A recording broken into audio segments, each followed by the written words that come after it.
Hello friends, स्वागत है आप सभी का हमारे चैनल क्लस्टर करियर में। सीयू सेट को लेकर काफ़ी सारे डाउट्स थे कि कैसा एग्जाम पैटर्न रहेगा, कितने वेटेज रहेगा और क्या आपके 12th के सब्जेक्ट्स में भी क्वेश्चन पूछे जाएंगे, कौन सी बुक्स पढ़ें, क्या करें। तो सभी चीज़ें मैं आपको इस वीडियो में कवर करके दूंगा कि क्या एग्जाम पैटर्न है आने वाले टाइम में जो आपको देखने को मिलेगा अपने सीयू सेट एंट्रेंस एग्जाम के लिए, और क्या सिलेबस है। तो इस वीडियो को एंड तक जरूर देखना ताकि आपके सभी डाउट्स क्लियर हो सकें। और अगर अभी तक आपने चैनल को सब्सक्राइब नहीं किया है तो चैनल को सब्सक्राइब कर लो ताकि और भी फर्दर मोर वीडियोस का अपडेट आपको सबसे पहले मिले, आप कोई भी वीडियो मिस ना कर पाए। तो चलिए शुरू करते हैं इस वीडियो को।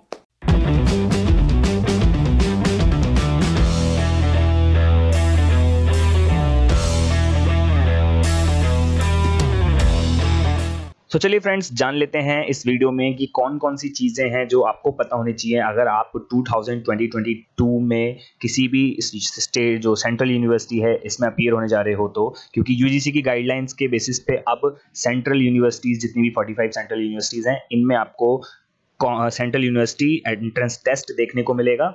सो मेक श्योर कि आपको इस एग्जाम के पैटर्न के बारे में पूरी डिटेल नॉलेज होनी चाहिए और आप अपने एग्जाम के लिए प्रिपरेशन शुरू कर चुके हो। तो और ये यूजीसी की गाइडलाइन के अकॉर्डिंग इसमें आपको 3 सेक्शंस देखने को मिलेंगे। मतलब जो आपका एग्जाम पैटर्न है वो 3 सेक्शंस में डिवाइडेड होगा। पहला जो आपका सेक्शन होगा वो आपका लैंग्वेज इफिशिएंसी टेस्ट होगा, जिसको आप कह सकते हो कि आपकी लैंग्वेज की नॉलेज चेक की जाएगी। जो कैंडिडेट्स हैं उनको कोई भी एक लैंग्वेज चूज करना होगा। जब आप अपनी वेबसाइट पे जाके रजिस्ट्रेशन करेंगे ना, जब उनके फॉर्म्स आ जाएंगे तो वहाँ पे आपको दिखेगा कि यहाँ जैसे 13 लैंग्वेजेस आपके डिस्प्ले पे भी दिख रहे हैं, इनमें से कोई एक लैंग्वेज आपको प्रेफर करनी होगी फॉर योर लैंग्वेज पेपर। तो इसमें आप हिंदी, मराठी, गुजराती, तमिल, तेलुगु, कन्नड़, मलयालम, उर्दू और इंग्लिश और ये जितनी भी हैं, तो इनमें से कोई सी भी आपको एक लैंग्वेज चूज करनी होगी जिसके बेसिस पे आप अपना सेक्शन 1 कंप्लीट करोगे। फिर बात करते हैं नेक्स्ट सेक्शन की, वो है सेक्शन 2।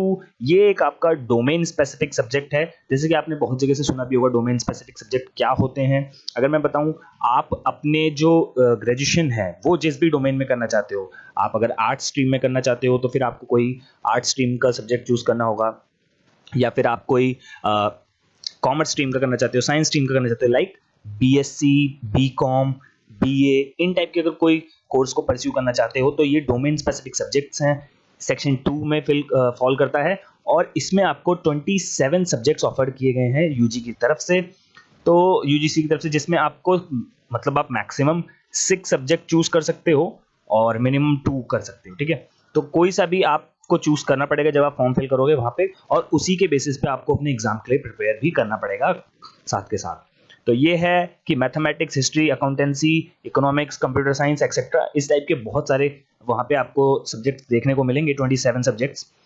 साथ ही ये चीज़ आप ये ध्यान रखना कि आपने अगर कोई ऐसा सब्जेक्ट है जो नहीं पढ़ा है अपने 12th लेवल तक, तो आप उस सब्जेक्ट को भी चूज कर सकते हो आगे पढ़ने के लिए, लाइक अपने ग्रेजुएशन लेवल पे। ठीक है, तो ये जो सेक्शन है सेक्शन 2 डोमेन स्पेसिफिक है। फिर चलते हैं नेक्स्ट हमारे सेक्शन पे जो कि एग्जाम का थर्ड पैटर्न है। इसमें देखो फ्रेंड्स, सेक्शन 3 में आपको 2 चीजें सब सेक्शन है, मतलब इसके 2 सब सेक्शन है, जिसमें फर्स्ट सब सेक्शन जो है वो है जनरल एप्टीट्यूड टेस्ट का।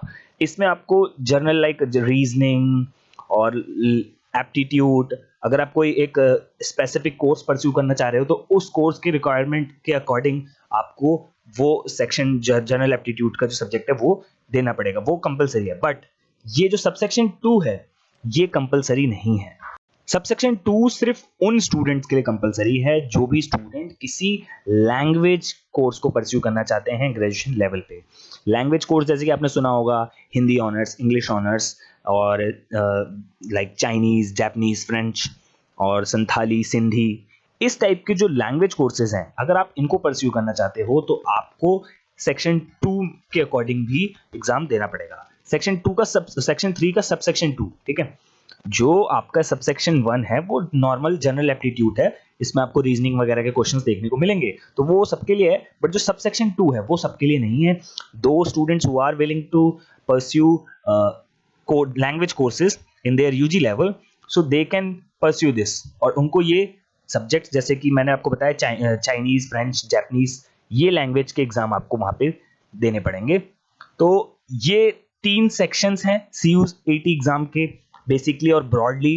अभी और भी फर्दर डिटेल्स आएंगी बहुत ज़्यादा कॉम्प्रिहेंसिव लेवल पे, तो आपको क्या करना है कि उन वीडियोस को देखने के लिए आपको चैनल को सब्सक्राइब कर लेना है, बिकॉज जब तक आप चैनल को सब्सक्राइब नहीं करोगे तब तक आपको वीडियो का अपडेट नहीं मिलेगा। साथ ही कुछ इंपॉर्टेंट इंफॉर्मेशन है जो कि आपको जानना जरूरी है इस एग्जाम को लेकर। तो जो CUET एग्जाम है वो आपका चॉइस बेस्ड, जो मल्टीपल चॉइस क्वेश्चन होते हैं, एक क्वेश्चन के कई आंसर्स होते हैं, तो उसमें से आपको जो करेक्ट आंसर होता है वो चूज करना होता है। तो MCQ बेस्ड आपका एग्जाम है। साथ ही अगर यहाँ पे एक बहुत ही इंपॉर्टेंट चीज की बात करें तो जो आपका एग्जाम होगा, जितने भी सब्जेक्ट्स की बात हो गई, भले ही चाहे सेक्शन 1 हो, सेक्शन 2 हो या सेक्शन 3 हो, तो इसमें आपके जितने भी सब्जेक्ट हैं वो सभी एनसीईआरटी टेक्स्ट बुक पर बेस्ड होंगे। तो जो भी स्टूडेंट एनसीईआरटी को अभी तक नहीं पढ़ रहे थे वो पढ़ना स्टार्ट करें और एनसीईआरटी के बेसिस पे अपनी प्रिपरेशन को हार्ड एंड रॉक सॉलिड बनाएं। फिर बात करते हैं कि क्या इसमें नेगेटिव मार्किंग होगी। यस, इसमें नेगेटिव मार्किंग होगी। ये अभी थोड़ा डिटेल्ड इंफॉर्मेशन आनी बाकी है। अभी तक सिर्फ इतनी रिक्वायरमेंट पता चली कि हाँ, आपको माइनस मार्किंग देखने को मिलेगी कि आप कोई एक रॉन्ग आंसर अटेम्प्ट करते हो एग्जाम में तो उसमें से आपका जो करेक्ट आंसर है उसमें से माइनस मार्किंग होगी। फिर यहाँ पे एक और अदर इंपॉर्टेंट चीज कि जो आपका एग्जाम है वो 2 शिफ्ट में होगा। ठीक है, पहले शिफ्ट में जो सेक्शन ए हमने बात करी फॉर लैंग्वेज, जिसमें एक लैंग्वेज पेपर होगा और आपका जो जो आपने डोमेन सब्जेक्ट जो चूज किया है वो होगा और एक जर्नल टेस्ट होगा। ठीक है, तो जो शिफ्ट 1 है वो सबके लिए मैंडेटरी है, उसमें सबको जाना होगा। फिर जो शिफ्ट 2 है, candidate will appear for the test for the other domain subjects and additional language test. तो जैसे कि मैंने बताया था आपको, सेक्शन 3 का सब सेक्शन 2 जो लैंग्वेज कोर्स परस्यू करना चाहते हैं उनको फिर शिफ्ट 2 में भी एग्जाम देना पड़ेगा। तो जो मैंडेटरी है वो सिर्फ शिफ्ट 1 है जिसमें आपको सभी को एग्जाम देना है। ये कुछ इंपॉर्टेंट चीज है कि आपका जो एग्जाम है वो 2 शिफ्ट में होगा। शिफ्ट फर्स्ट में आप सभी के लिए मैंडेटरी है, जो भी कोई लैंग्वेज कोर्स परस्यू करना चाहता है तो भी और नहीं भी, तो सबको देना है। साथ ही जो शिफ्ट 2 है उसमें आपको जो एडिशनल लैंग्वेज अगर कोई कोर्स परस्यू करना चाहता है तो उसमें आप को शिफ्ट 2 में भी अपीयर होना पड़ेगा। साथ ही फिर बात करते हैं कि जो आपका CUET एग्जाम है वो आपको 13 लैंग्वेजेस में देखने को मिलेगा। लाइक इंग्लिश में होगा और अदर रीजनल लैंग्वेज में भी होगा, लाइक गुजराती, मराठी, तमिल, तेलुगु, कन्नड़, मलयालम, उर्दू, असमी, बंगाली, पंजाबी, उड़िया। तो ये जितनी भी रीजनल लैंग्वेज है इनमें भी आपको एग्जाम देखने को मिलेगा। यहाँ पे एक बेसिक टिप ये है कि आप जब भी एग्जाम फॉर्म को फिल करेंगे तो आपको बहुत सारे डोमेन को फिल करना है। आपको एडमिशन चाहिए, आप किसी एक पर्टिकुलर कोर्स को परस्यू नहीं करेंगे तो मतलब आपने सिर्फ बीकॉम के बारे में सोच रखा और बीकॉम को ही फिल करके छोड़ दोगे तो फिर आपके चांसेस जो एडमिशन की वो थोड़े कम हो जाते हैं। बाई चांस इन केस अगर आप उसमें फुलफिल नहीं कर पाए क्राइटेरिया तो फिर आपको दिक्कत फेस करनी पड़ सकती है। इसलिए आप अदर जो लैंग्वेज सब्जेक्ट्स हैं उनको भी परस्यू करने की सोच सकते हैं। तो जितने ज्यादा अपने एरियाज को ब्रॉडर करके रखेंगे उतना ज्यादा आपके लिए हेल्पफुल रहेगा। आई होप गाइज आप सभी के जो डाउट थे कि क्या वेटेज है, कौन सा सिलेबस है, क्या करना है, वो सभी अभी इस पॉइंट पे क्लियर हो गए होंगे। तो अब आप अपनी प्रिपरेशन को हार्ड एंड रॉक सॉलिड बनाओ, अपनी प्रिपरेशन शुरू करो और अच्छे से एग्जाम के लिए रेडी हो जाओ। तो इस वीडियो को अपने दोस्तों के साथ ज्यादा से ज्यादा शेयर करना। अगर अभी तक आपने इस वीडियो को लाइक नहीं किया है तो एक लाइक जरूर दें। Thank you, God bless you all.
होगी।